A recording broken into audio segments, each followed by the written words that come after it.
Hey friends, I just wanted to take a quick moment to ask if you could check out the Blood Donut Studios Patreon. There's no obligation, of course, but if you're a fan of what we do, you can get all kinds of fun things like Star Trek commentaries, early access to our Star Trek reviews, extra bits of fresh-faced comics, and your name in the description of every Blood Donut video. That'll all be linked below. Thank you for your time. On with the show.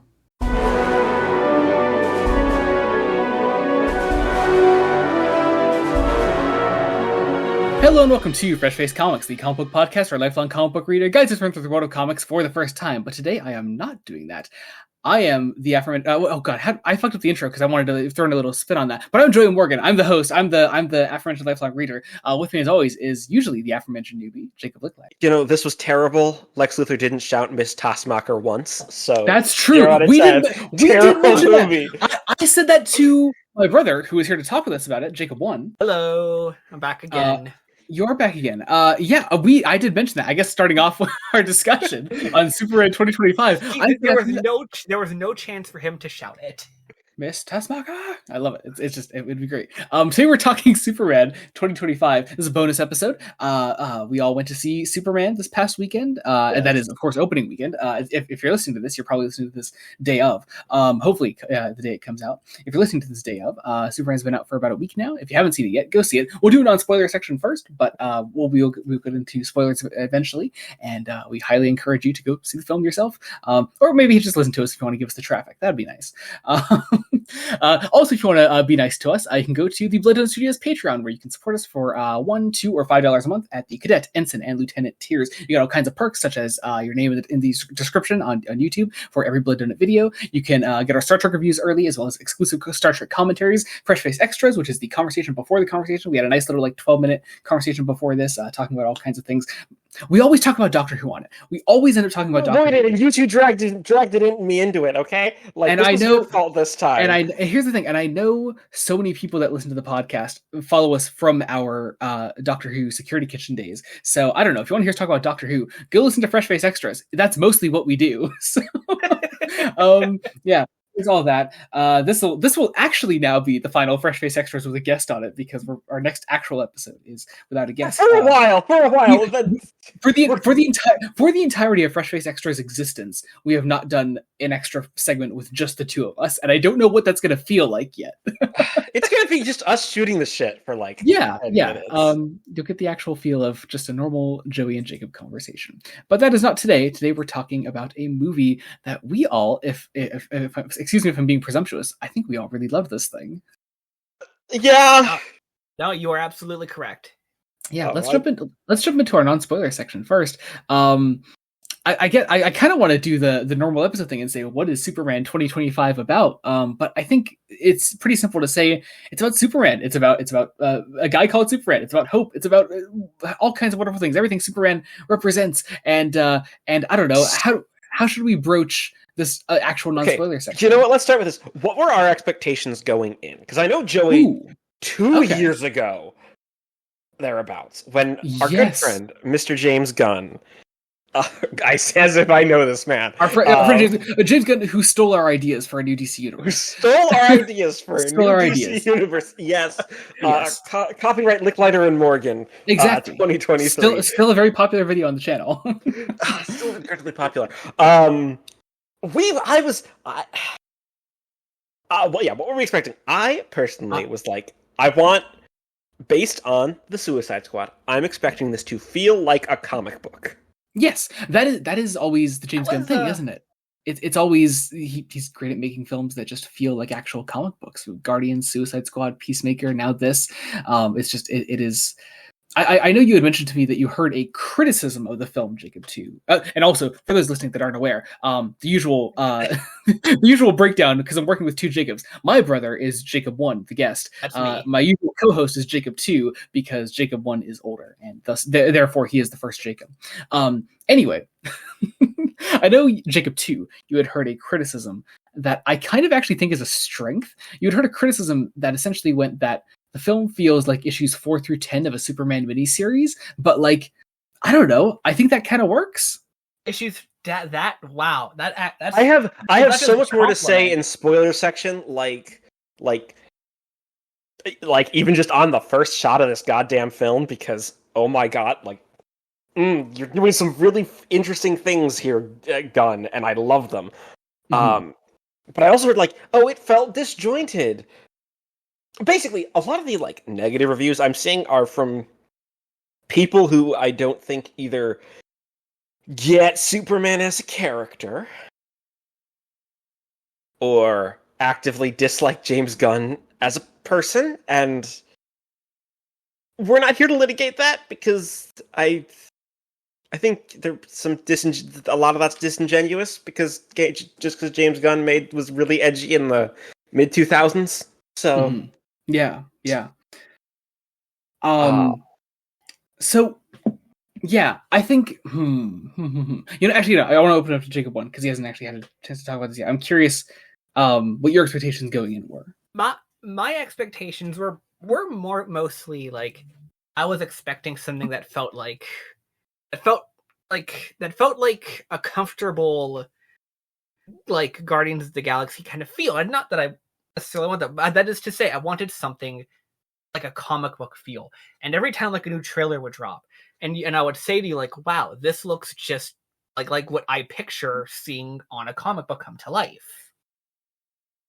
With the Fortress of Solitude, when we saw the Daily Planet, I was like, yes, this is what I have been seeing and reading, and I'm so glad to see it here. And in terms of the characters, I thought what we got, in terms of Superman and Lois Lane, and G. Wilson was the biggest departure in my expectation. But otherwise, I think on the character front, I got exactly what I was expecting, with the added bonus that because of where the world is, they don't have to do nearly as much exposition. Yeah, exactly. It was one of those things where I did see a James Gunn interview where he said there are three things I don't want to see in comic book films anymore: the death of the Waynes, Krypton getting destroyed, and Peter Parker getting bitten by a spider. And I understand that take. It does lead to a certain one small criticism that I do have of the film that I'd like to get to in spoilers. But for the most part, I think it works as Gunn is aware that people are familiar with the Superman story, and it's somewhat redundant to show it all over again at this point. So we've seen the origin since the 1940s. Yeah, exactly. Yeah, and we don't need to necessarily see it again. I mean, it's also the Grant Morrison thing of you can reduce the origin down to 4 comic panels. Yeah. Oh god. We were talking in Fresh Face Extras. Actually, listen to Fresh Face Extras on Patreon.com/BloodDonut Studios. But Jacob, one of us. Jacob 1 has not read All Star Superman, but I'll spoil the opening of All Star Superman because Grant Morrison does the Superman origin in 4 panels. It's the first page, and that's it. You get the origin. It's done.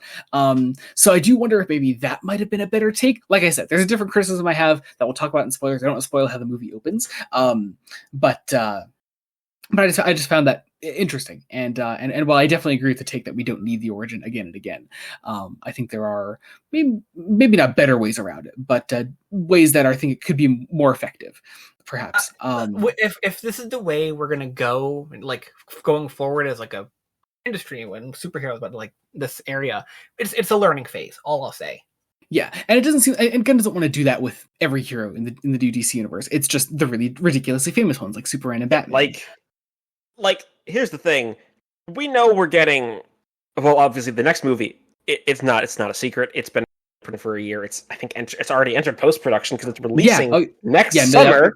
Apparently Millie Alcock just said that she wrapped filming not that long ago. So yeah, Supergirl's coming out next year, and we also have Peacemaker next month, and we have Lanterns next year. And it doesn't seem to me like Lanterns will be jump push right in because Green Lantern hasn't had nearly the amount of adaptations, and the adaptations we have had sucked. Sorry, the one live action one we had sucked. Some of the animated ones are pretty good. Well, 2 if you want to count the television pilot. The JLI television pilot. Which yes, yeah. But no, I think we talk about some of our casting though. Since we're talking about the origin of Superman and Superman himself, we should, I think, talk about David Corenswet as Clark Kent, aka Superman. Spoilers: Clark Kent is Superman. What? What? No. Yeah, huge spoiler. I don't know about this. There is a spoiler regarding David Cornsweet in the film. But no, this is a non-spoiler discussion. We have David Cornsweet as Superman. I really like this guy. I think he's great. I don't really know a lot of his work outside of this. But no, I mean, as has been described in many an interview, the dude just looks like Superman. He just so naturally slots into that role. Yeah, I just really bought him. He was so easy to buy in the role that there was no, this isn't insert famous actor here who played Superman. This is just Superman. I'm looking at Superman. Mm-hmm. Looking at Superman. We're making Superman kind of a dork in the best way. But not like Clark Kent is the dork and Superman's the cool guy. Superman is also a dork. Superman's also a dork. Superman's also a dork. This isn't really a spoiler, but I love the particular distinction that Cornsweet makes between Clark and Superman in his voice. Usually the Reeve thing is like, oh yeah, we're gonna talk like Clark Kent. We're gonna be like really high pitched and all that. David Cornsweet does the opposite. He makes his voice really deep for Clark Kent, and because he's trying to sound cool as Clark, and he's trying to sound cool. And once again, it's just one of those things that like David Cornsweet, it just is so naturally Superman that to act different, he actually has to he can't act like himself when he's playing Clark, and he has to make those kind of big swings when he's doing that. If I had to have maybe one criticism, it's that we didn't see enough of Cornsweet as Clark. Maybe I said something similar when we left the theater. If you remember, Joey. Yeah, I did feel a distinct lack of Clark Kent. But never enough. I would say there's about as much Clark Kent in this as there is Bruce Wayne in the Batman. And that's okay, and I love the Batman, obviously. I'd argue for very different reasons. That's true. I think part of the thing is we see Clark at the Daily Planet once in this movie, and it's not an insignificant scene. It's a fairly long scene. Mm-hmm. However, we don't see enough of his physical acting, and Cornsweet, a really physical actor. Oh yeah. Actually, this entire film is full of actors who are incredibly physical. You could just analyze everybody's faces, everyone's face acting. Yeah, lot of theater kids in this. Absolutely. Yeah, absolute theater kid. I guess sort of transitioning us. That is Nicholas Hoult. I think very much a theater kid. Very much Lex Luthor as well. I really best live action Lex Luthor that I've seen. No way. No way. Who's better? Both Spacey and Eisenberg. No. I think you're wrong. I'm somewhere in the middle. I will agree that as for as much of a situation as it is, Spacey is a perfect Lex Luthor in terms of actually playing the role. Mm-hmm. I'm still not sure about the other way around for Eisenberg. I think Holt is this interesting blend of some of the stranger quirks of the Gene Hackman version of the character, as well as kind of the tech broiness of Jesse Eisenberg's version of the character. I liked that. Yeah. Oh yeah. I'm obviously a huge fan of Eisenberg's Lex and the tech bro take on Lex Luthor as a character. I really want a sequel where we get to see a scene adapted from All Star with Clark and Lex in prison. Oh god, yeah. I can see them doing that. Yeah. And we think we're getting some sort of a sequel, but apparently Cornsweet has said that he's on for a sequel. Didn't he say he's contracted for at least 2? Yeah. He said he was signed on for at least 1 more. Now I don't know if that also means he's signed on for appearing in Supergirl, which I imagine he will. I don't see why he wouldn't. But no, I could certainly see. I would love to. I imagine it seems like the film is doing well. I would imagine we're getting a sequel. But no, I could see them really expanding on this relationship going forward. I would also love to see the kind of the Joshua Williamson take of Lex inside prison having things to do with Superman. I don't want to say too much about the Williamson run if you haven't read it. But no, I know we're all reading the Williamson run here, but for listeners, yes. I don't entirely know if that'll work with this version of Lex because of one very specific scene in this film. one utterly brilliant scene that like made me nearly jump out of the theater seat because oh my god. Yeah, it's great. I think we should go over a couple other cast members. I think before jumping into some questions, I'd love to talk about Rachel Brosnahan as Lois Lane. Who now this is my favorite live action version of a character. I love Brosnahan's Lois. I think it's the terrible thing, but I also really do love Margot Kidder. I love Margot Kidder, but Brosnahan, it is the problem of so many characters in the Reeve and Donner films aren't like really great encapsulations of the comic book versions of their characters, aside from like Superman. In my opinion, I'd argue in the first two films, or at least in the first film in the Donner cut, that's Lois. Like, sorta. I don't know.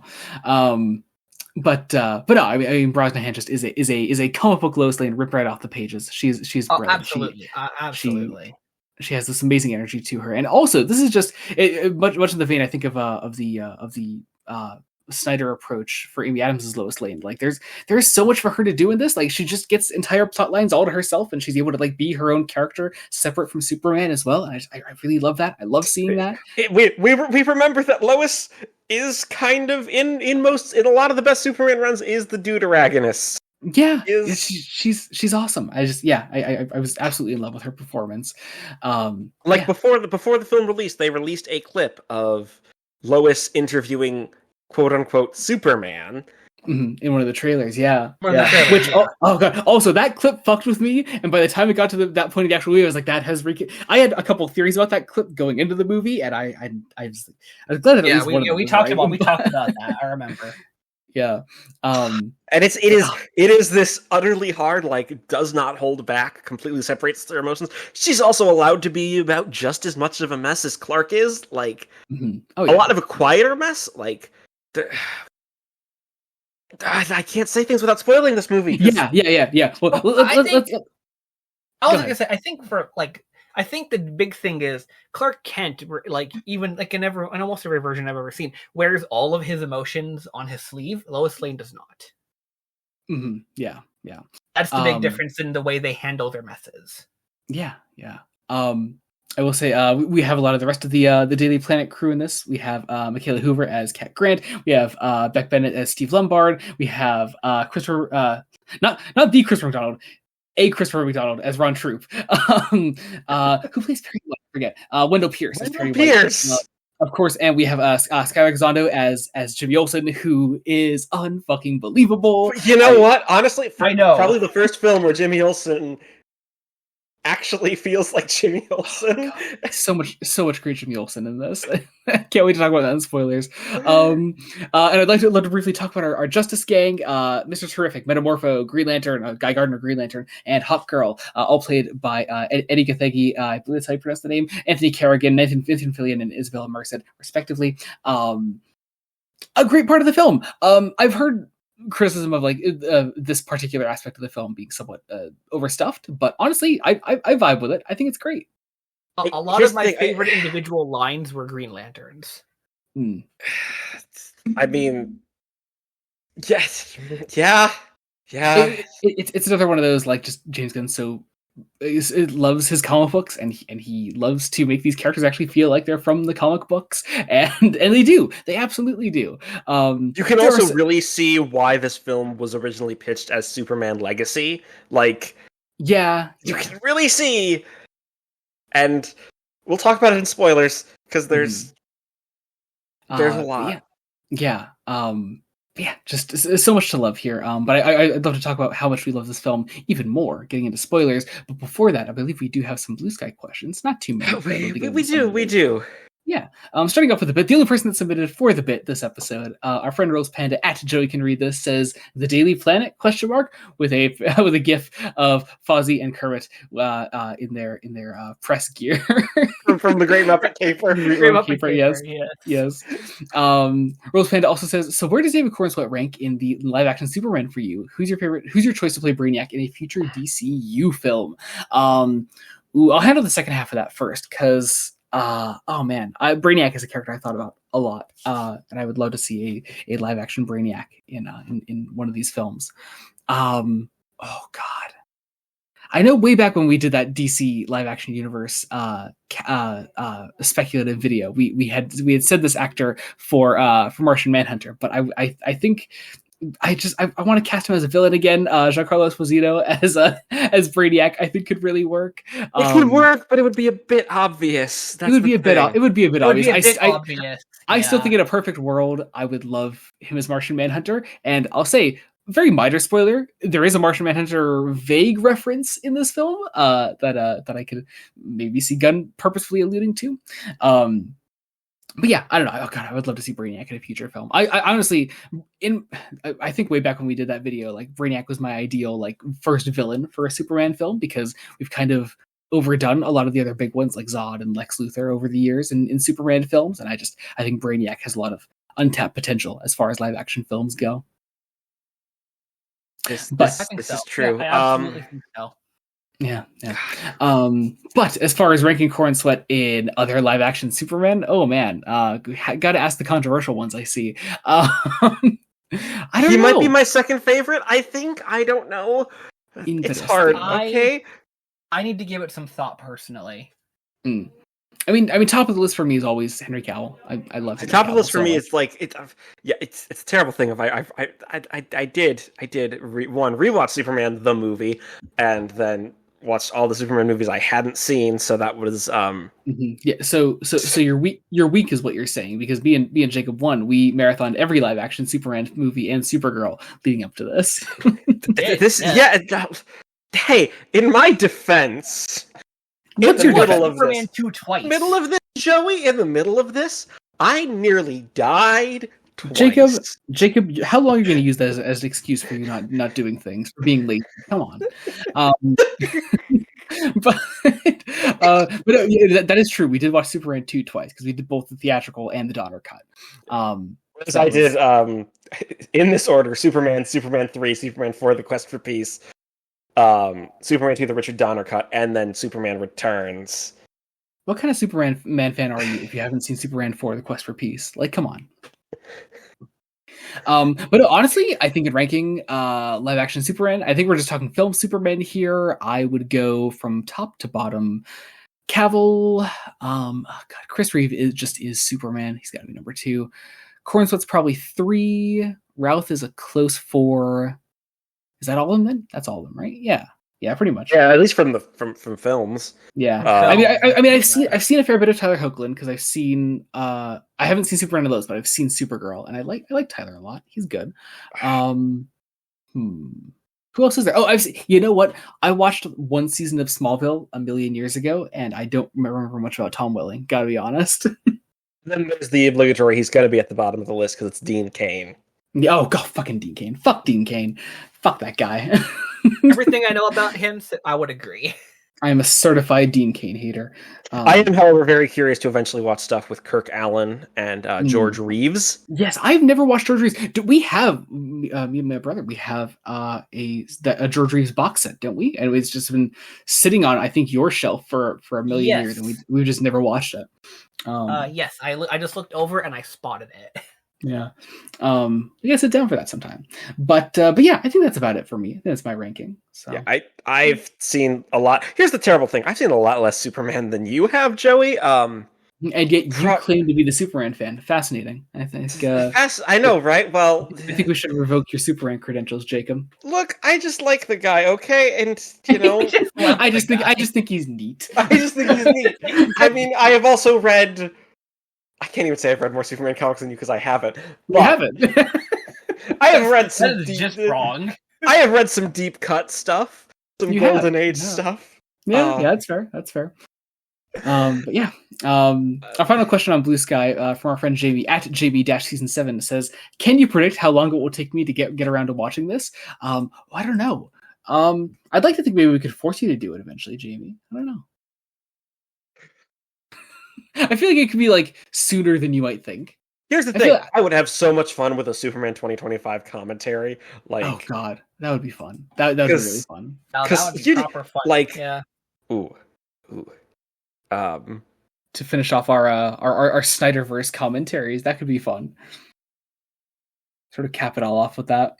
But yeah, I would say normally at this point, and I remembered at this time, but we're not doing it this time. Normally at this point, we would do fresh face correspondence, but I'm going to save actual correspondence for episode 99. Regular proper episodes. But however, if you do comment on this on Spotify, YouTube, comment on any of your one shots, those correspondence from this episode will be read out on episode 99 of the podcast, and that'll also include correspondence from episode 98. So wherever you're commenting, your stuff's going to get read out. Trust me.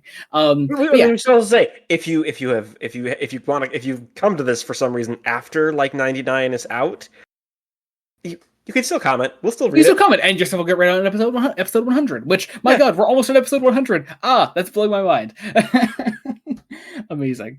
God, cannot wait for that. But all that said, I think that does our non-spoiler section. Unless we have any final things to say in non-spoilers before we jump go see the movie, please. Go see it. Go see the movie. If you haven't seen the movie, go see the movie. It's a great film. It's doing really well. It's doing well. It's doing well. Yeah, it's got a pretty big opening weekend. They seem to be so much so that I've seen people make graphs to try to compare it to Man of Steel's opening disfavorably, and what they have to do is I just don't. Here's the thing: I have stated a couple times already on this episode that I'm a big Snyder and Cavill fan, and I can love both. It's possible to love both. I'm a huge fan of both. And I just, I haven't said this yet. I had to delete a fucking comment on our Batman v Superman commentary because I got one of those fucking Snyder bots that was like, well, it's closed on July 11th. And I was like, fuck you, man. I don't know. Really? It's one of those things where you could tell he didn't actually watch the video. He was just looking at a video about Batman v Superman and started just saying shit. We had a conversation. We had an actual big conversation about that film as I got very drunk. And if you haven't watched our Batman v Superman commentary, do that. But yeah, I don't know. I kind of wish you saved that comment because it would have been hilarious to read. No, fuck that guy. I wasn't giving him the time of day, but now I did. No, you could have deleted it. Just so I guess I lost in the end. No, screenshot it and send it to me, Joey. That's true. I lost in the end, really. You did. I did. All right. I think it's time to jump into some spoilers. As always, if you're not sticking around for spoilers, I would normally say jump to the end of the episode, but there's nothing really to announce there at the end. But I'll say, if you're not sticking around for spoilers, you can check out our link trees, our socials, everything down in the description below. You can follow us wherever you want to follow us. Be sure to subscribe to the channel, Blood Unit Studios, and go see Superman, and go check out our Patreon. And I don't know, if you like us, support us, share us around. It means a lot to us, guys. All right, I think that about does it. Let's jump into our spoiler section on Superman 2020. So can we just open with talking about the opening shot of this movie and the opening text crawl? Because my God. Okay, so that's my number one. Yeah, that is one of my big criticisms. Really, because I loved it. I think really, it's brilliant. I like the idea behind it. I think there's a lot of unnecessary information in there. I think thematically it's this really interesting. We're starting with a big picture of 3 centuries, going to 3 decades, going to 3 years. No, skipping 3 months for a very specific reason. Absolutely. No, I think it's absolutely too much. I think what I would say is, if you're trying, I think specifically in it's the lore segment. It's the opening 300 years ago, 30 years ago. I think a lot of that stuff could be done through dialogue in the actual film, and there's a much more natural way to do that. I like the idea of the Star Wars opening crawl, kind of saying oh, here's the stuff that happened immediately beforehand. That's not bad. I just think there's a bit too much in there. I think it's a minor criticism, but it did just take me out of the film just a little bit right at the start, and I still loved the film. I just think it took me out a little bit right at the beginning. Personally, I disagree because I really like what Gunn was doing with the sort of starting with 3 centuries and going literally to 3 minutes, and we're tracking Superman's history in these weird increments of 3, because we skipped 3 months, and that's when Clark and Lois started dating. Also, oh my God, the first proper scene was literally the teaser trailer. It was the first scene they put out. Yeah. When it was happening, I was my brain was oh, that's Henry. Then I was like, no, wait, no, that actually makes sense. That makes a lot of sense. Yeah. I like the implication of. I mean, here's the thing. Bitch about Man of Steel all you want. People like to see Superman humanized. They'd like to see him at his low points, and it's not a bad idea. That's what James. Will say some people have been saying this Superman is a weak Superman, and I'm like, is he though? Right? Yeah. No, I never got that feeling. No, I literally. Before, I mean, here's the when you get the final twist of the film, the reason he was defeated at the start of the film was because he was defeated by himself. Like, yeah, like he's defeated by himself. Okay, yeah, let's talk. Let's we gotta kind of do. How do we want to structure this? Because oh my god, there's so much to talk about. I mean, you know, I think I could open on my 3 big criticisms. I just to sort of like get those out of the way. So that was the one. And again, like I said, it's a minor one, but it's whatever. I wish David Cornswet had his own Superman theme. I really do. I don't mind that it's the Donner, that it's the Williams theme, but I wish there was at least something there that I could assign to Cornswet himself. Even Brandon Routh, who is literally a recast Christopher Reeve, has his own Superman theme, and I think every Superman deserves their own music, and I think there should be something to make me specifically think of that version of the character, and I think that is something that they unfortunately decided against, and I would have liked to have seen that personally. So, but then also my last one, and this is probably my biggest one, and the one that kind of most throws me off because I did allude to it already. Ultraman. I didn't like Ultraman. Interesting. It is that weird mid 2000s comic book adaptation thing of we're going to take 2 distinct versions of a character with a vaguely similar thing unifying them and smash them into the same thing, and it's not going to be a satisfying version of either of those. Here's the weird thing. Here's the interesting thing. I get that.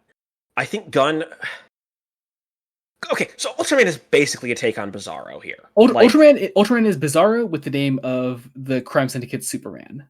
However... The unifying theme of a Superman doppelganger. I think this is one point where Gunn was actively eschewing adaptation versus trying to make sure we have part of the political point of this movie. Because let's be honest, this movie is incredibly political, and it is incredibly critical of the United States government and the current 2 major global conflicts that the world is a part of right now. Mainly the... okay, I'm gonna say it. One of the major villains in this is an amalgam of Vladimir Putin and Benjamin Netanyahu. Yeah, and he gets killed, and that is I gotta be careful when I say this because I don't want to get thrown in prison. Careful there. That is a brilliant dramatic choice for telling a story and nothing more. Yeah, that's what I think. It's an incredibly political film. I'm just more commenting on it reminds me of this Ultraman thing reminds me of some of the worst aspects of mid 2000s, like say Marvel films. That it just really rubbed me the wrong way in the end. I didn't mind it when I was seeing it in the film, but then I just thought about it more and I was like, it doesn't sit right with me. See, sort of, it's because of what Gunn's doing politically that it doesn't bother me as much as a lot of the Marvel ones do. I'm with Joey. I'm with you on this one, Joey, simply because I think it doesn't tell as clean a character as it can. Mm-hmm. Do we think he's going to come back as Bizarro, though? I mean, I would like that. I would like that very much. I just also fear that now we've also kind of eliminated the possibility of actually doing Crime Syndicate shit in the future, and I understand not wanting to do a big here's Earth 3, here's multiple Earths in our very first film. I don't want that. I absolutely don't want that. I agree with you. I mean, we did start to play with the multiverse stuff. That's the other thing is we already did play around with pocket dimensions and other universes, and Lex is already experimenting with that shit.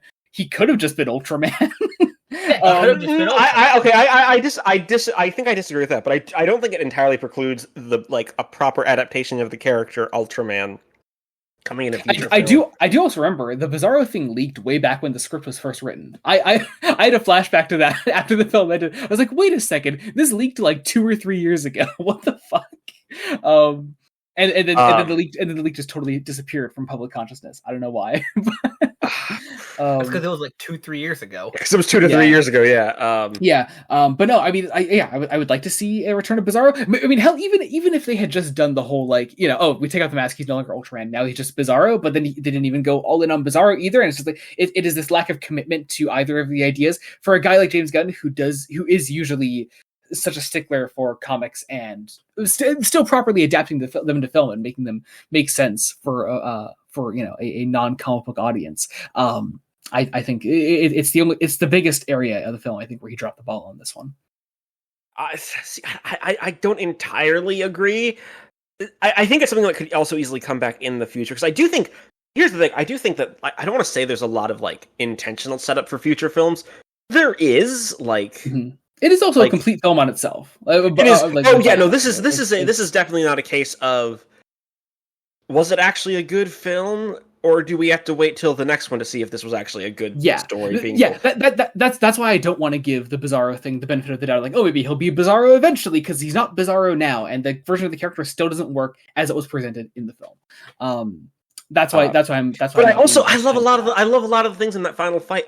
I love literally Lex controlling him. Like, oh yeah, that's a cool idea. As this outlet. I mean, hell, actually, also if we're doing like thing controlled by Lex that knows all Superman's moves, could we do a Mazo maybe? Like it's also kind of an Amazo thing. It's like I'd say honestly, a Mazo would have made more sense as like a base concept to what's going on. Yeah, I don't know. And then also, I think also like even if we're just eliminating all of the comic book criticisms that I've just slung at this, introducing cloning into the film in the final 15 minutes is a big jump, I think. But it's not any bigger a jump logically than Lex Luthor having his own pocket dimension. I do think a lot of the cloning stuff is subtly set up. If you're paying attention to the first two acts, with a lot of Lex has been operating and doing, and how goddamn obsessive that man is, because like. I don't know. I don't think there are many hints to just actual straight up cloning. I don't think that's something that's going to actually land with audiences and be like, oh yeah, it makes sense. Lex was cloning people the whole time that he was in a pocket dimension. I mean, he was also doing nanotechnology and altering people's physiology. I just think it's a problem of it not being a huge leap in logic. Like, of all those things we just said, pocket dimension, nanotechnology, literally turning a person into like a cyborg effectively. Adding cloning to that list, not a crazy addition. It's just it does kind of seem to come out of left field, and I'm not as willing to give that the benefit of the doubt, personally. But as negative as I just sounded, I don't think I could really sling any other criticisms at the film aside from that big one. aside from the three I just mentioned, that's about it. If I may, I don't entirely know how I feel about evil Krypton. See, I like that. I think that's such a brilliant twist. I think it's brilliant, but I think it'll actually come down to how Supergirl's portrayed. Honestly, I mean, they're very much going with the Tom King Woman of Tomorrow portrayal of Supergirl, that I'm a huge fan of, and I based on her appearance at the end of the film, which is a great scene. So I can see that definitely working out, in line with what Gunn has set up here. I'm also a fan of this because it's another one of those things where like you could tell Gunn is like, we've seen these characters portrayed so many times over the years that there needs to be at least something unique, something different about this version of Krypton. I'm also a big fan of, I won't spoil it because I would love for you to play it someday, Jacob, but season 1 of the Batman Telltale series kind of does something similar to this as far as like our main character's legacy and their parents. So I'd love to talk about this someday, but I won't talk about it here. But I don't know. The thing I like about it, the twist, is that it's never turned. It's like it's never gone and done in the movie and says, "Oh, this was also just faked." Mm-hmm. Yes. I'm glad that Gunn made the choice and committed to it. Yeah, exactly. And it also doesn't preclude. I know some people are interpreting it as Krypton was an evil empire. I don't entirely think that that's established. No. It's that Jor-El and Lara was a bad person. They were just bad people. Yeah. Especially because, and I can only say that because Clark was still dog sitting for Kara and seems to have like a familial good relationship with Kara based on the one scene at the end of the film, which, that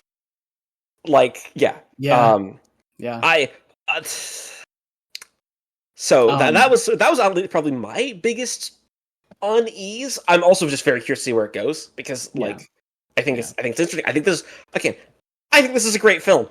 This is possibly my second favorite Superman film after Superman the movie. I didn't realize marathoning every single Superman movie leading up to this. I just don't think there are that many amazing Superman films. That's the part. Honestly, it's weird. For me personally, here's the thing. Going in, my brain was like, I want this just can this just be better than the theatrical cut of Superman 2? Can and I'll be happy. So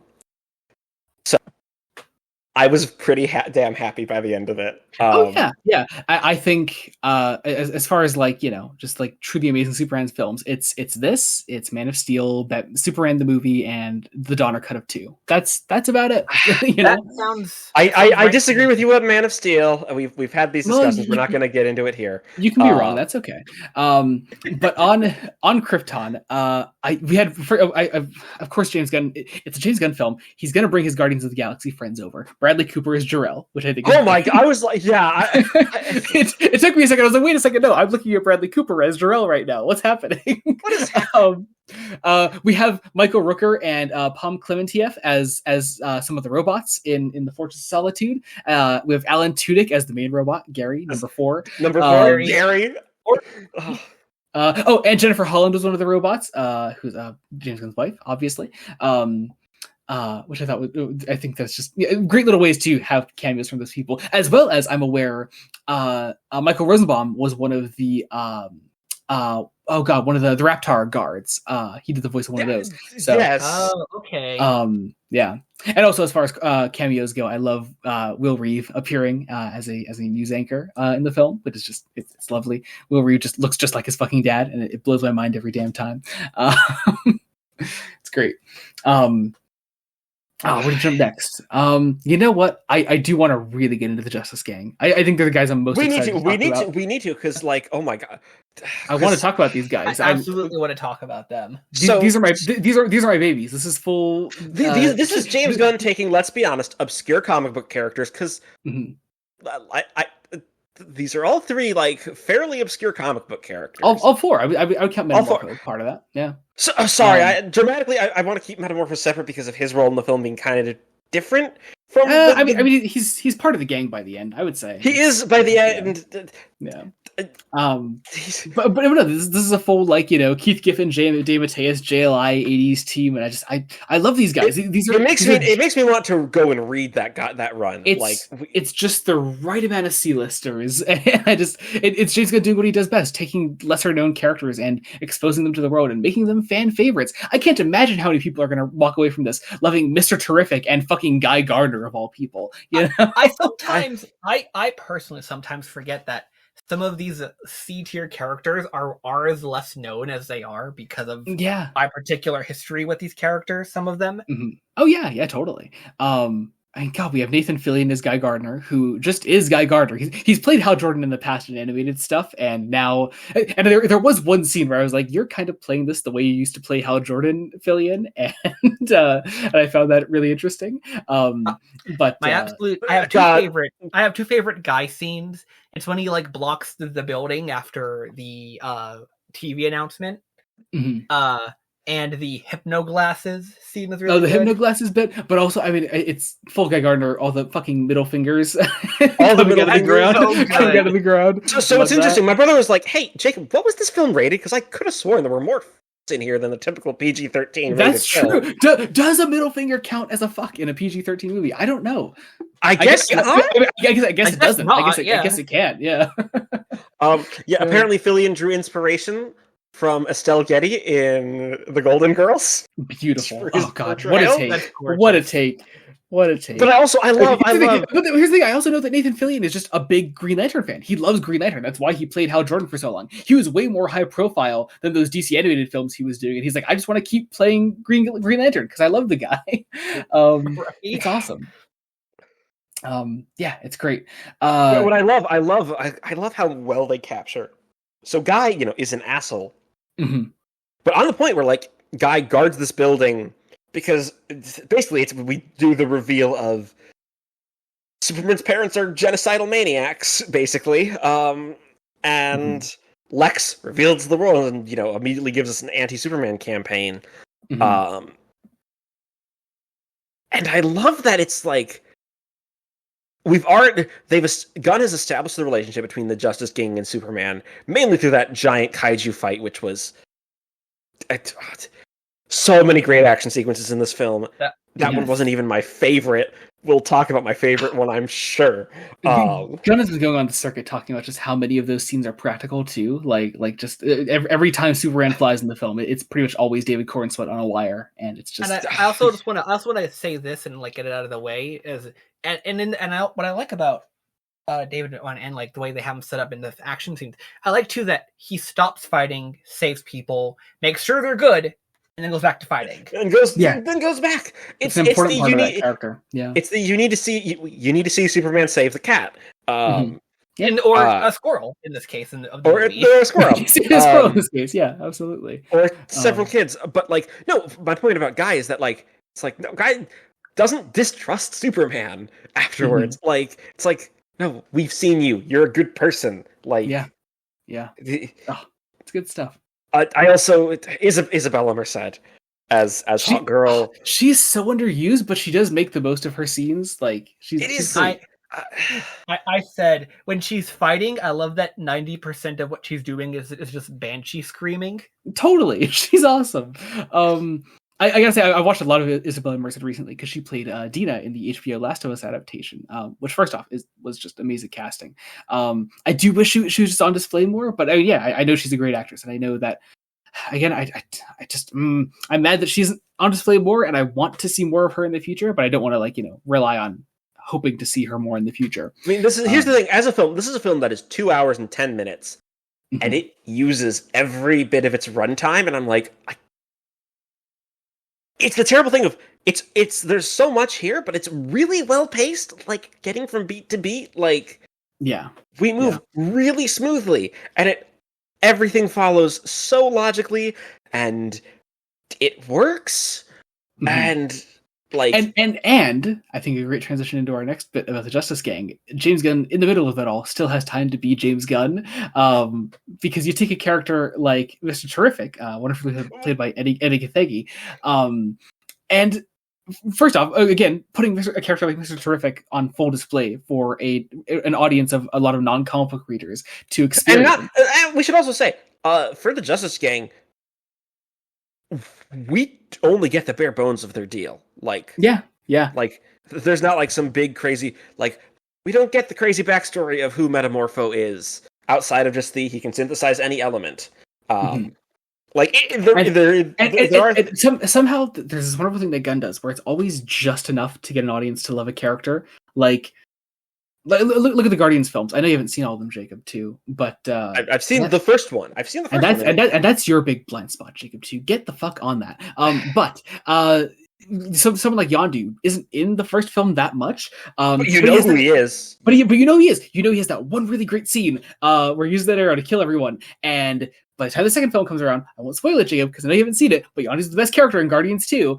Absolutely. And it's great. Like Gunn just knows how to, at the very least, get an audience on the side of a character, and then work later to get you to truly understand that character.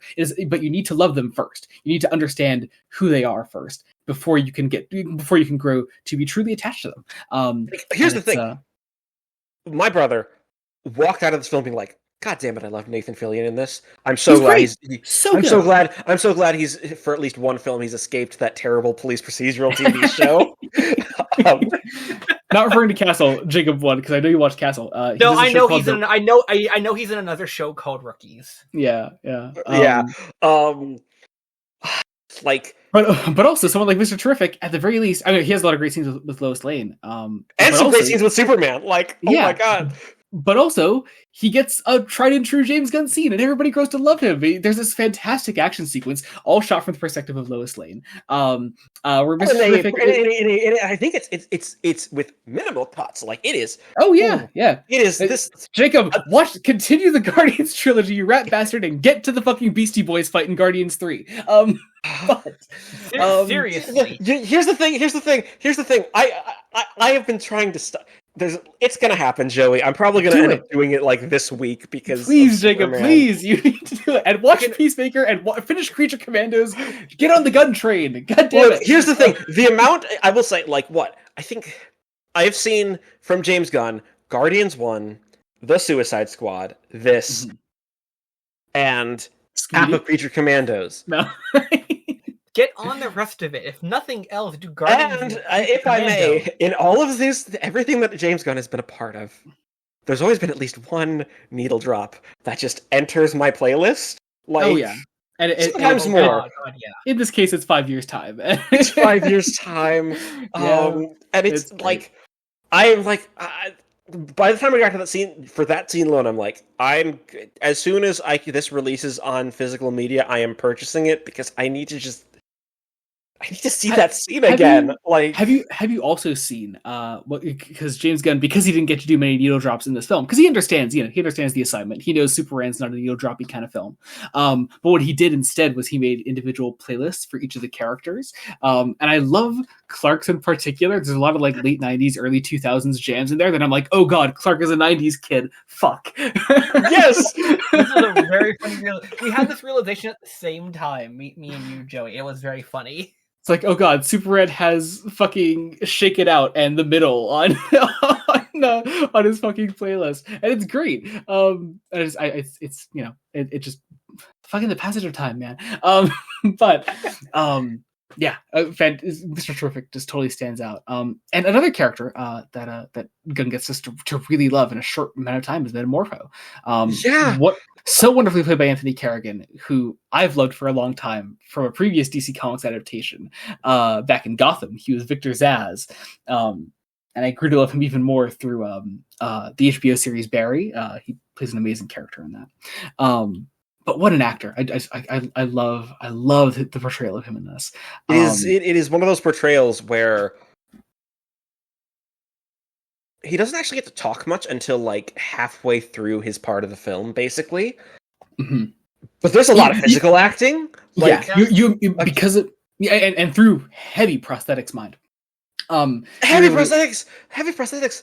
That, oh my god! Like, again, one of the reasons I want to buy this because, oh my god, the makeup in this film, like, I'm like, I know superhero movies getting nommed for visual effects at the Oscars is a thing, but like, hey, Academy, could you maybe give this one a best makeup nomination? Like, it'd be nice. If Suicide Squad can have it, so can Superman. But no, Carrigan is able to do so much work before he even begins speaking properly in the film, and it's after this the darkest scene in the film when Lex. Oh god, James Gunn understands how to. On the podcast, I go into how in long-form serialized narratives you introduce a character by having them tell a joke, make a friend, make a plot point happen, and there's this character. This poor guy who literally makes a friend with Superman, makes a joke, and then comes back to make a plot point happen. And that plot point is that Lex Luthor plays Russian roulette with this guy and shoots him in the fucking head, and it is terrifying. And it's one of those scenes where just James Gunn being James Gunn understands that the audience maybe might not take it seriously if we let this guy live, and for that reason he has to die. It's also because that's the point where the tone of the film actually properly flips, because despite being incredibly colorful and very happy, like, the film goes to dark places, and and because we are also engaging with the politics of 2025 and the current genocide going on in Palestine and the occupation and invasion of Ukraine. We need to still make this serious. And the best way to do that is kill a guy. And then Lex even says, next time I'll bring that reporter you give interviews to. And you think it's going to be Lois. But he says Clark Kent.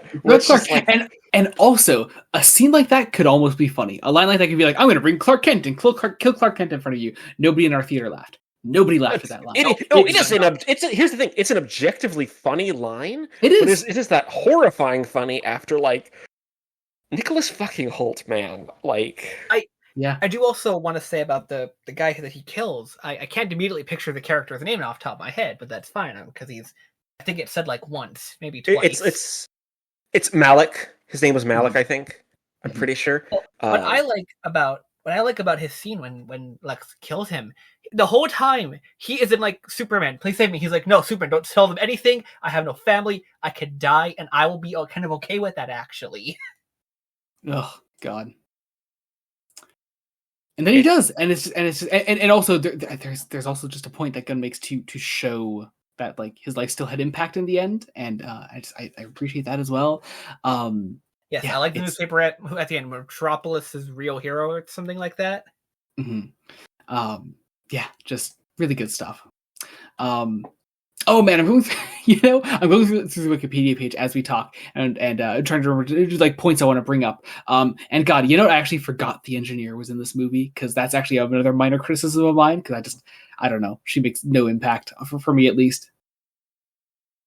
She's the she's nanotech person, yes. She's probably the least. It's the problem of she's the least interesting of the villains. Mm-hmm. Which is kind of a shame. Yeah, because also like we've had the engineer, we've read the engineer in the podcast before, with as part of the Metal Men, and like I just it's like she's a good character, and I don't know, she doesn't really get much of a chance to shine here. I don't know. I don't know. I mean, we know they're doing The Authority though, like so. Yeah, exactly. So, at least we know this is a character who will be coming back, and hopefully we're getting. I mean, here's the thing. Also, we've heard nothing about the Authority movie, so like I don't know. That's true. That's true. Absolutely nothing. It'll be so interesting to see where this this entire universe goes from here. But yeah. I want to talk about another thing I did love though. Because we've been dancing around this for so long, and I feel like we're almost saving the best for last. Skylar Gisondo as Jimmy motherfucking Olsen. Oh my God! Jimmy Olsen is somehow the hero that never gives a punch, like never delivers a punch. What an actual legend! Here's the thing: this is the first live action Jimmy Olsen I can imagine mutating into a giant turtle boy. Exactly.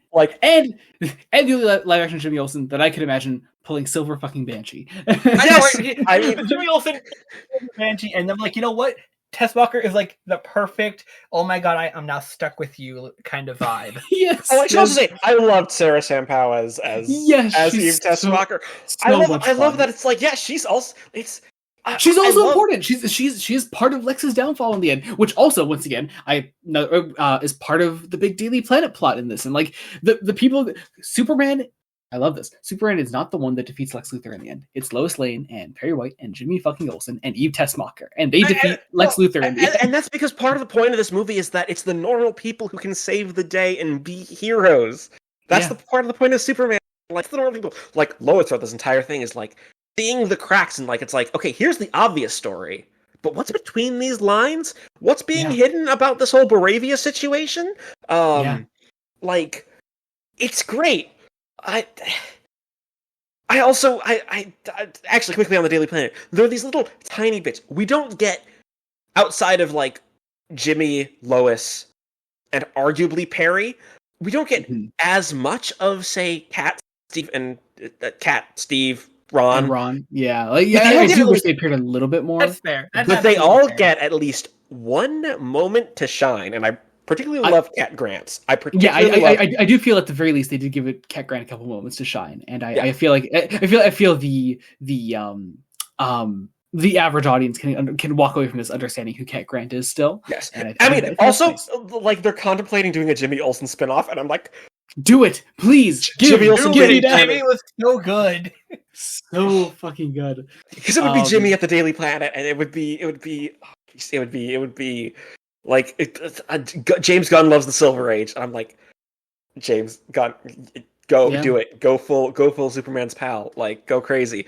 Yes. Also, I know I do love the Eve Tessmacher relationship, but I just it's because I love the Williamson run so much right now. I want the Jimmy Silver Banshee relationship, please. please. Oh, there's a lot. I would love to see that, but that requires also setting her up and like a villain kind of redemption arc thing. It wouldn't take much setup. It just introduce a bad guy that exists. Oh, and now she's dating Jimmy Olsen. Easy. And now she's dating Jimmy Olsen. I mean, Jimmy Olsen, like. There's so much where it's like just environmental story. There's look at the Daily Planet set, and there's a lot of environmental storytelling. Like, look at everyone's desks, and you can understand exactly who they are from that as well. Like, and there are just so many shots of Jimmy just being subtly flirted with because yeah. It's great. Everybody loves Jimmy Olsen. I forget who I saw. Somebody, I think it was a comic book writer that I saw said on Blue Sky. They're like, every time Jimmy Olsen walked on screen, my theater acted like the Fonz just walked into the theater. And it's like, yeah, no, that's great. That is the proper reaction. Everyone loves Jimmy Olsen, as they fucking should. I just kept saying, like, the years we have gone in live action Superman adaptations, just robbing us of great Jimmy Olsen content, and here it is. Here he is, being amazing, and I love the guy. He's wonderful. One last bit of casting that I want to talk about. We haven't mentioned them yet. Pruitt Taylor Vince and Eva Howell as Ma and Pa Ken, I should say. This entire thing is so. That's just one thing that I was actually going in kind of nervous about, because I'm like, like, this will be the first proper live action adaptation where Pa Kent isn't dead. Yeah, unless they kill him off in the movie, but they didn't. They didn't. They don't need to. And Gunn does that thing that he does so well, where they're introduced as funny joke characters, so they stick in your brain, and you get to love them first, and then you get to understand them. I loved them. I love their introduction. Like you said, it's funny. They're proper old parents. They're yelling into a speakerphone. Yes, like it's a funny scene. It's a funny scene. It's funny scene. But Pa Kent towards the third act is making me tear up. Yeah, just because I feel what he's feeling. Yeah, it all comes back to, and you know what, I will say, I do wish they had stuck with the original title of Legacy, because I like the theme. I like the theme of Superman's legacy being both important and unimportant, because for marketing reasons, I totally understand why they dropped it, because I understand as well, but also, I mean, they now changed Supergirl Woman of Tomorrow to just Supergirl, and I'm kind of mad about that too. So. Yeah, that's fair. I definitely agree with that. Whatever. I just like movies with subtitles. It's fine. Whatever. But no, yeah, there is just this wonderful idea of Superman's family actually being, his farmer parents and Ma Pa Kent being. I love that final shot of the film of I mean, it's one of those things where, like, the predictability of that last scene is almost its strength. It's like, I know exactly what's going to happen when those robots pull up his fucking parents. It's going to be Ma and Pa Kent, and I'm going to cry again, these rat bastards, and it's going to be great. And what I do love is that it also threads the needle of he's not, like, abandoning his Kryptonian heritage either. Like, we're finding that balance. We're doing very much that, like, people contain multitudes and can help. Yeah. Like. Oh god! I will say, it is the second time I teared up in the movie. The first, of course, being just that thing that I love in any fucking Superman adaptation, when people rally behind the guy and they love the guy, and it's those guys chanting Superman together in Moravia, and I just oh god, breaks my heart. I love it. I love the entire Moravia sequence when all hope seems lost, and then Guy Gardner shows up. Guy fucking Gardner. Partially for the hilariousness of it's Guy Gardner showing up. Yeah. But also the genuine sincerity of, no, people can help. People can do the right thing. Superman inspires everybody to be better, as he should. Mm-hmm. I had someone in a Discord recently describe Superman as, like, the conservative fascist hero that Alan Moore hates. This was someone who hasn't read a Superman comic. I did DM them some recommendations to be like, hey, you don't get this character at all. Do I know this person by any chance? You do. We're not going to name names. Like, they might listen. They might listen. Tell me afterwards. Yeah. But yeah, no, it's. I mean, also fucking Alan Moore. I mean, the guy that wrote For the Man Who Has Everything. Fuck you. This is the person who also didn't. He was like, wait, why would Alan Moore have written for a character he hates? I'm like, he doesn't. Because he doesn't. He doesn't hate Superman. Here's the thing. I think if you're a comics writer and if you're a writer of if you're a superhero writer, or even just a comic writer in general, mostly, and you hate Superman, you might need to find a different business. Because when even Garth Ennis loves Superman. Garth Ennis loves that guy, and that's why he doesn't write him, because he knows he wouldn't be able to do it. Yes, that's why he doesn't do it. I think there's like I think Superman is such an easy character to get behind, get to know and love, but he is not necessarily easy to write for. And like, not everyone has that ability. Yeah. Oh God. You know what? I realized we're over an hour into this episode, and we haven't talked about crypto yet, and I think there's something fundamentally wrong with us. I was gonna get us there eventually. Here's the thing. Also, it is a problem. Very slight problem with a film that does have a lot of things going on, and it has so much. It has so much. many Like, things. there's a reason. Here's the thing. This could have easily. It's a terrible thing. It's like, this could have been my favorite Superman movie. It comes pretty damn close. It is definitely one of the favorite movies I've seen this year that have come out this year. I have a letterboxed list of basically like the films that I deem my favorites, and they're basically things that I give 4.5 stars or better. And currently there are only 2 films for 2025 that have made that list. Mm-hmm. This and Sinners, and I think that says a lot about the things I've seen this year, the things I've loved. You also just don't watch that many like new films, though. Like, I'm trying to get better at that now that I actually live close to a movie theater. So that's true. That's true. Yeah. Crypto. Oh God, I love the James Gunn take on crypto. The horrifying realization of, oh God, what if my dog had superpowers?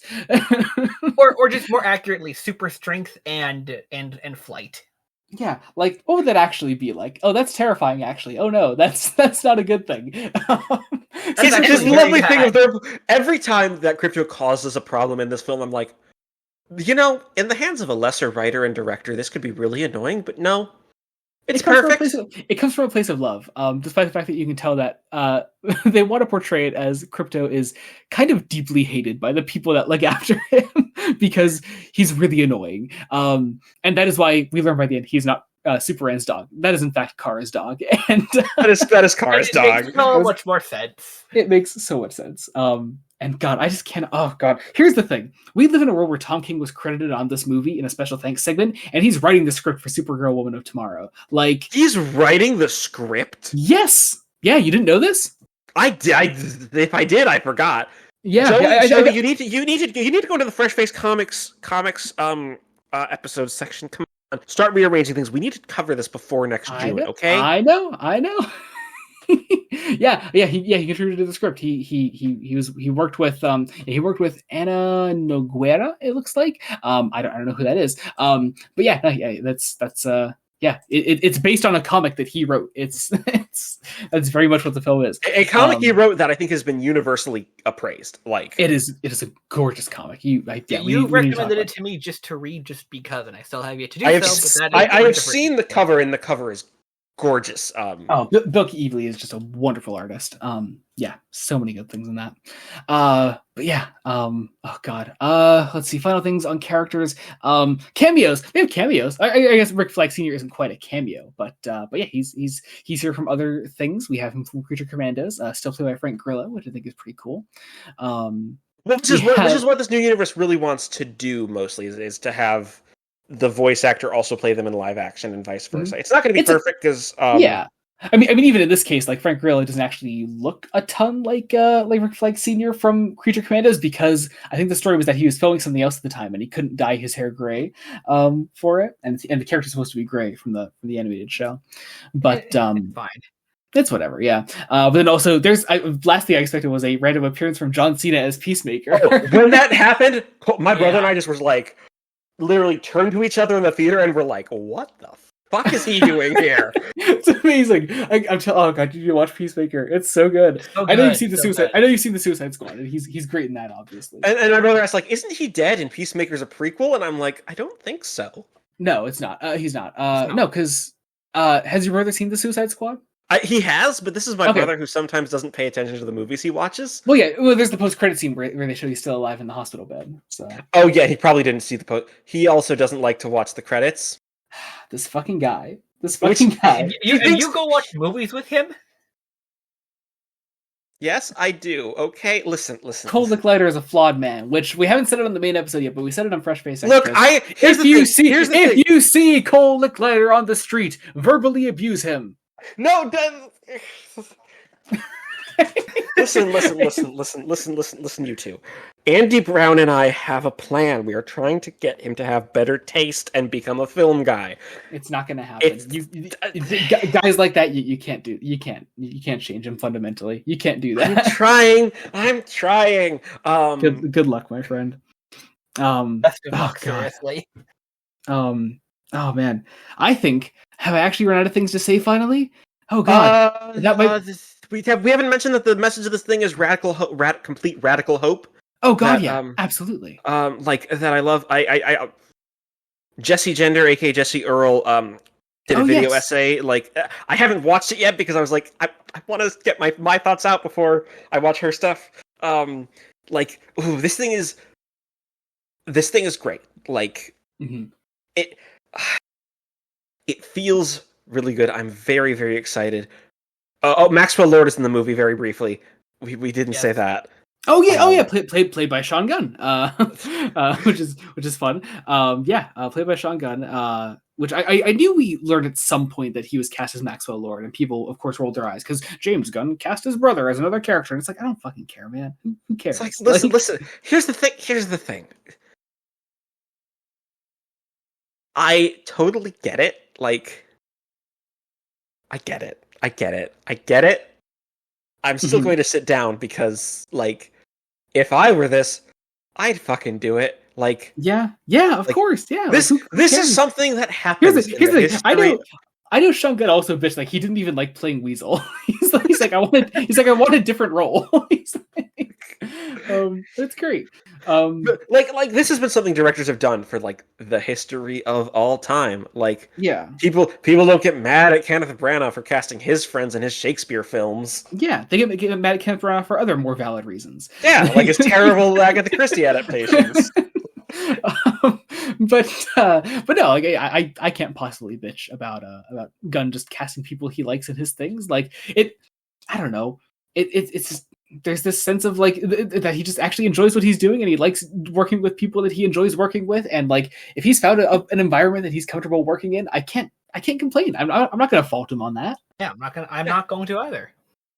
I'll also say James Gunn is not directing Supergirl. He's producing it, but he's not directing it. Exactly. But I mean, here's the thing: we don't actually know what his next big hands-on project is.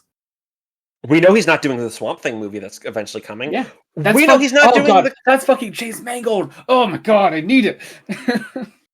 He's not doing the Clayface movie. That's Clayface. Yeah.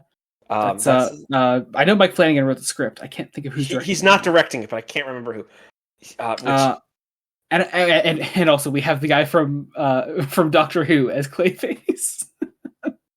I keep forgetting that's the thing. Ricky September is Clayface. Yeah. We got so close to not mentioning Doctor Who in this episode proper. So close. But here we are. So close. Whatever. Oh man. All right. Any final thoughts? I think that about does it. Final thing. I loved our post-credit scenes. I love that they're not just go see the next movie. The go see the next movie scene is the Supergirl scene, but that's part of the movie, you know? It's part of the movie, and it also adds to the film. Like, it isn't just the go see the next movie, or let's randomly set something up and hope it pays off later. Like, this is something that is going to pay off later because this movie is already in production. Yeah. It also answers the question that Superman keeps dodging, like answering directly. Like, is Krypto your dog? He's like, sort of.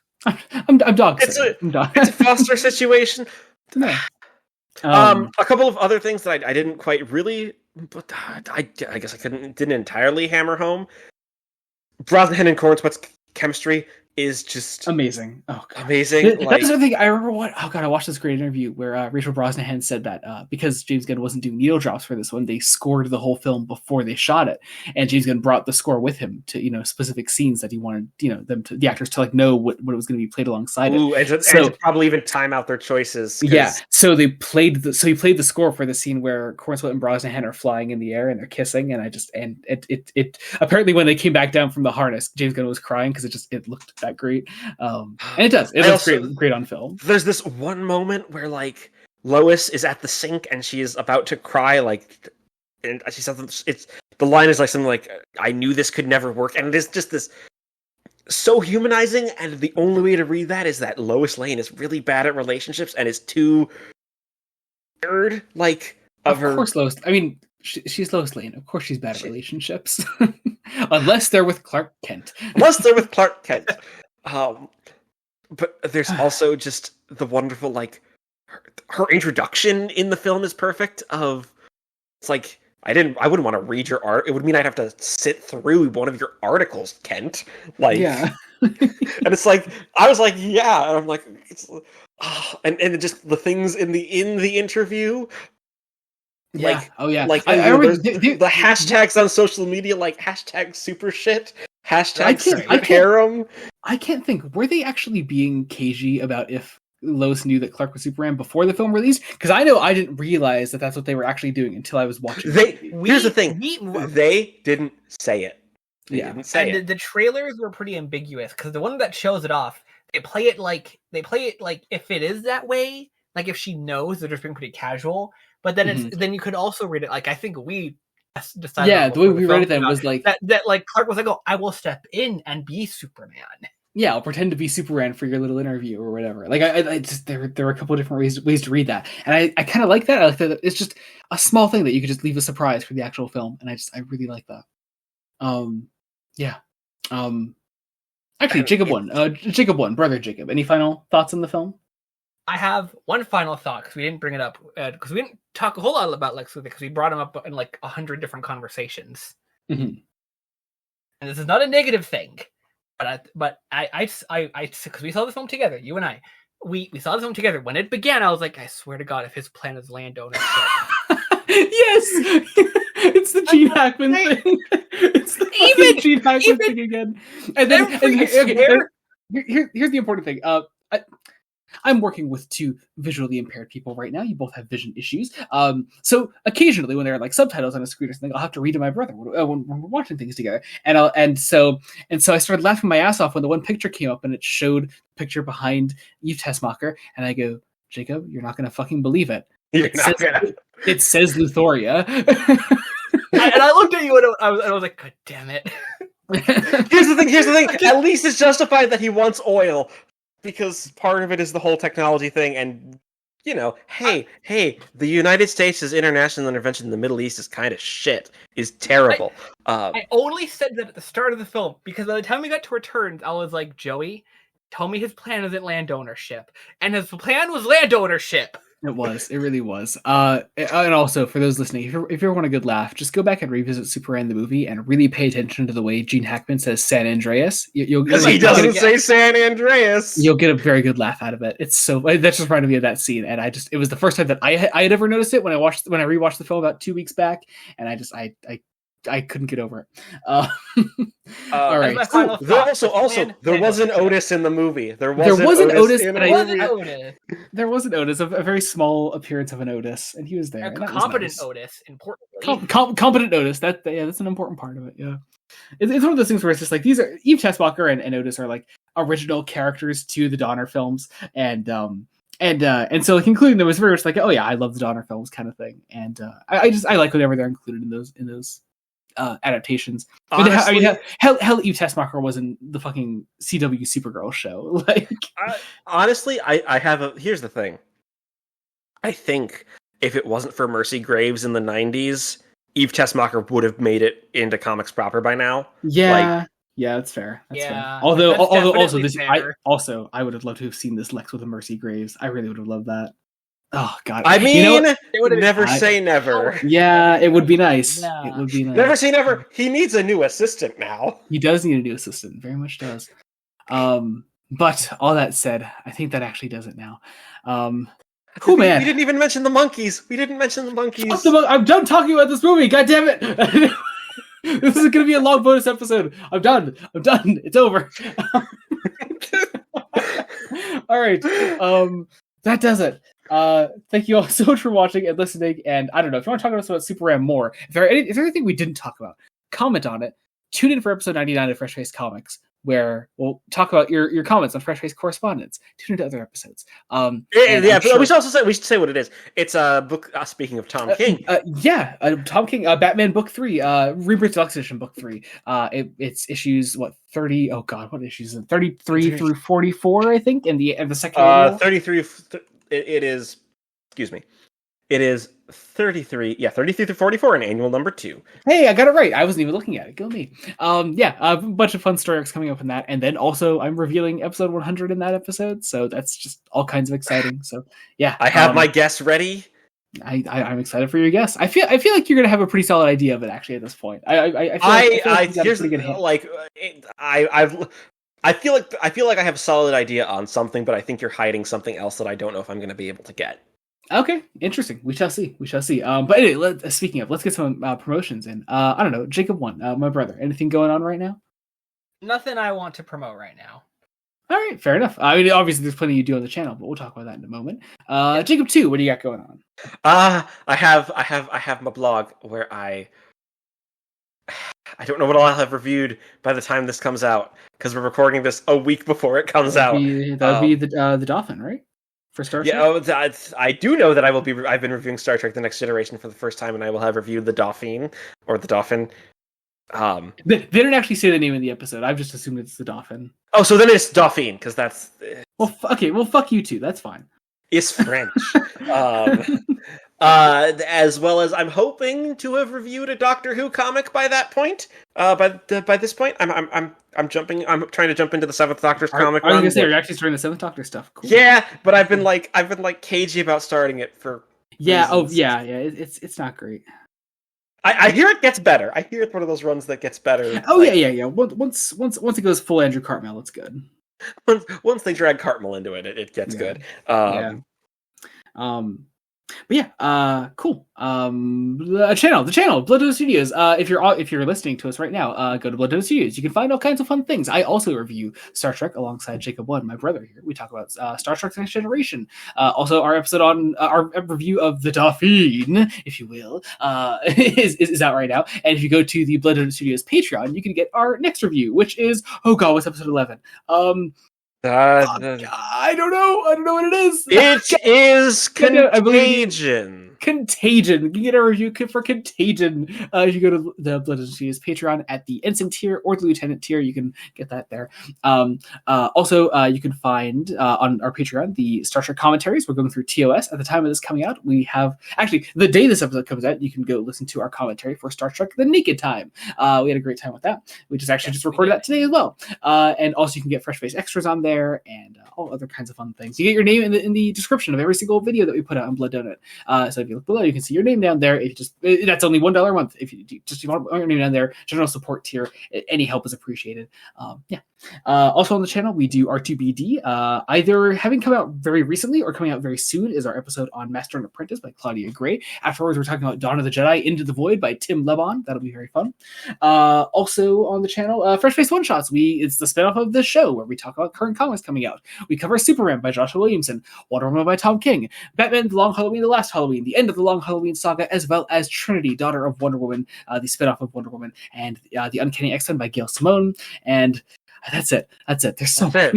We do so much, and God, your support would be really appreciated right now. because God, we need it. All right. Link trees, our socials, everything like that will be in the description below. You can subscribe to the channel wherever you're listening to us on Spotify, Apple Podcasts, Google Podcasts. Be sure to leave a rating, subscribe, and support is appreciated. If you comment on things, we will read them out on Fresh Face Correspondence, not on bonus episodes, but on the main episodes. So be on the lookout for those. All that said, I think that actually does it. Thank you all so much for listening. Until next time, this has been Joey Morgan. Jacob Licklider. I'm Jacob Morgan. Goodbye. Goodbye.